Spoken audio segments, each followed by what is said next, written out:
അല്ലാഹുവിന്റെ പ്രവാചകന്റെ ശരീരത്തിൽ നിന്ന് ഒഴുകുന്ന വിയർപ്പിങ്ങനെ പിടിക്കുകയാ. ലോകത്തിന്റെ നേതാവിന്റെ ശരീരത്തിൽ നിന്ന് ഒലിച്ചിറങ്ങുന്ന വിയർപ്പ് തുള്ളികൾ ഒരു കുപ്പിക്കകത്ത് ഇങ്ങനെ പിടിച്ചുകൊണ്ടിരിക്കുന്ന കാഴ്ചയാണ് റസൂലുള്ള കാണുന്നത്. അല്ലാഹുവിന്റെ റസൂൽ ചോദിച്ചു, ഉമ്മു സുലൈം, എന്തേ നീ ചെയ്യുന്നത്? എന്തേ നീ ചെയ്യുന്നത്?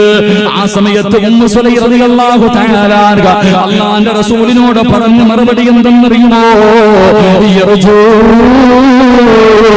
ബർകതക യാ റസൂലല്ലാഹ്. അല്ലാഹുവിന്റെ നബിയേ, ബർകത്തെടുക്കുകയാ നബിയേ, ബർകത്തെടുക്കുകയാ നബിയേ. അല്ലാഹുവിന്റെ പ്രവാചകന്റെ ശരീരത്തിൽ നിന്ന് ഒലിച്ചിറങ്ങുന്ന വിയർപ്പ് തുള്ളികൾ ഒരു കുപ്പിക്കകത്ത് ഇങ്ങനെ പിടിച്ചിട്ട് പറയുകയാ, ഞാൻ ബർകത്തെടുക്കുകയാണ് യാ റസൂലല്ലാഹ്. ഹുവ അത്യബു മിൻ തീബിനാ യാ റസൂലല്ലാഹ്. ഇതിനേക്കാൾ സുഗന്ധമുള്ള ഒന്നും ഈ ലോകത്തില്ല നബിയേ.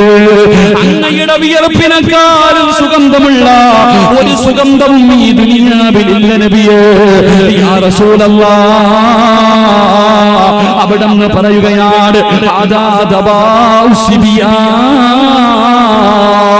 എന്റെ മക്കൾക്ക് രോഗം വരുമ്പോ, എന്റെ മക്കൾക്ക് പ്രയാസം വരുമ്പോ ഈ കഥ അങ്ങയുടെ ശരീരത്തിൽ നിന്നൊലിക്കുന്ന വിയർപ്പുണ്ടല്ലോ, ഇതാണ് നബിയെ എന്റെ മക്കൾക്ക് മരുന്നായി കൊടുക്കുന്നത്.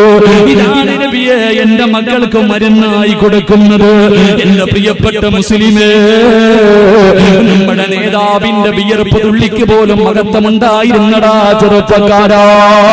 ലോകത്തിന്റെ നേതാവിന്റെ ശരീരത്തിൽ നിന്ന് ഒഴുകി വീടുന്ന വിയർപ്പ് തുള്ളി പോലും ഔഷധമായിരുന്നു പൊന്നുപോലെ. സഹാബി വനിതകള് സഹാബാക്കളത് എടുക്കുമായിരുന്നു എന്ന് ചരിത്രം പറയുമ്പോ, നീ സ്നേഹിക്കുന്ന മുത്തുനബി ആരെന്നറിയോ? നീ സ്നേഹിക്കുന്ന മുത്തുനബിയുടെ ഔറത്ത് ആരും ഇന്ന് വരെ കണ്ടിട്ടില്ല. 63 വർഷക്കാലം ജീവിച്ച ലോകത്തിന്റെ നേതാവിന്റെ ഔറത്ത് തന്റെ ഭാര്യമാര് പോലും കണ്ടിട്ടില്ല.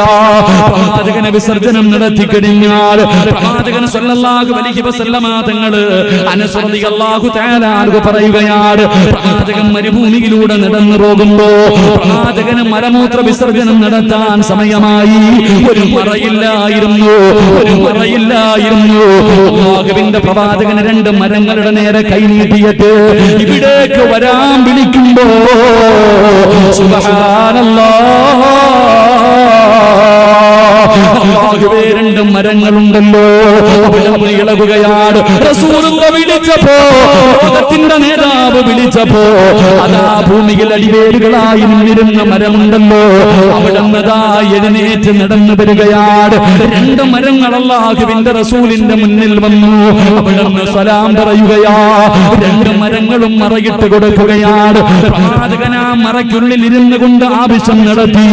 എന്റെ പ്രിയമുള്ളവരെ, പ്രവാചകന്റെ വിസർജനം പോലെ, അല്ലാഹുവിന്റെ റസൂലിന്റെ വിസർജനം പോലെ എന്റെ പ്രിയമുള്ളവരെ ഒരു മനുഷ്യനും കണ്ടിട്ടില്ല.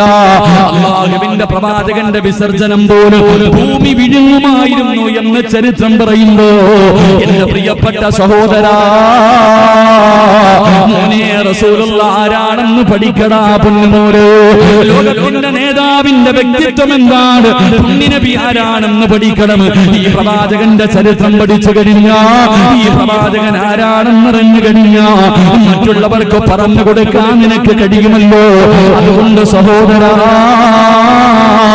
അല്ലാഹുവിന്റെ പ്രവാചകന്റെ ജീവിത ചരിത്രം വായിച്ച പ്രവാചകനെ സന്ദർശിച്ചവനെ പോലെയാണെന്ന് ആദരവായ പ്രവാചകൻ നബി മുഹമ്മദ് മുസ്തഫ. ആദരവായ പ്രവാചകൻ നബി മുഹമ്മദ് മുസ്തഫ.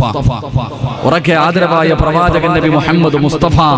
സലാത്ത് പറയാൻ ഒരു മടിയും വേണ്ട സഹോദര. കാരണം മരിക്കുന്ന കാലം വരെ പ്രവാചകന്റെ ശരീരത്തിൽ ഒരു ഈച്ച പോലും വന്നിരിക്കൂല. കാരണം ഈച്ചക്കിരിക്കാൻ അള്ളാഹു അനുവാദം കൊടുത്തിട്ടില്ല. നിഴലിനെ നിയന്ത്രിക്കാൻ ആരെ കൊണ്ടും കഴിയില്ല. അപ്പൊ പ്രവാചകന് നിഴലില്ലായിരുന്നു. കാരണം പ്രവാചകൻ നടക്കുമ്പോ നിഴല് നജസുള്ള സ്ഥലത്തുകൂടെ ഇങ്ങനെ നിഴല് പോകും. തടയാൻ പറ്റുമോ? കൂടെ നടക്കുന്നവർ ആ നിഴലിന്റെ മുകളിൽ കാലെടുത്ത് വെച്ചാൽ അത് പ്രവാചകന് ചേർന്നതല്ല. അതുകൊണ്ട് അല്ലാഹുവിന്റെ റസൂൽ നിഴലില്ല. കാലിന്റെ ചെരുപ്പിന്റെ അടിയിൽ പോലും ഒരു നിജസ് പറ്റിയപ്പോ ജിബ്രീൽ അലൈഹിസ്സലാം വന്നിട്ട് പറഞ്ഞു കൊടുത്ത്, നബിയെ ചെരുപ്പൂരിയിട്ടിട്ട് നിസ്കരിക്കുക നബിയെ. അത്രയും പരിശുദ്ധനായിരുന്നു പ്രവാചകൻ.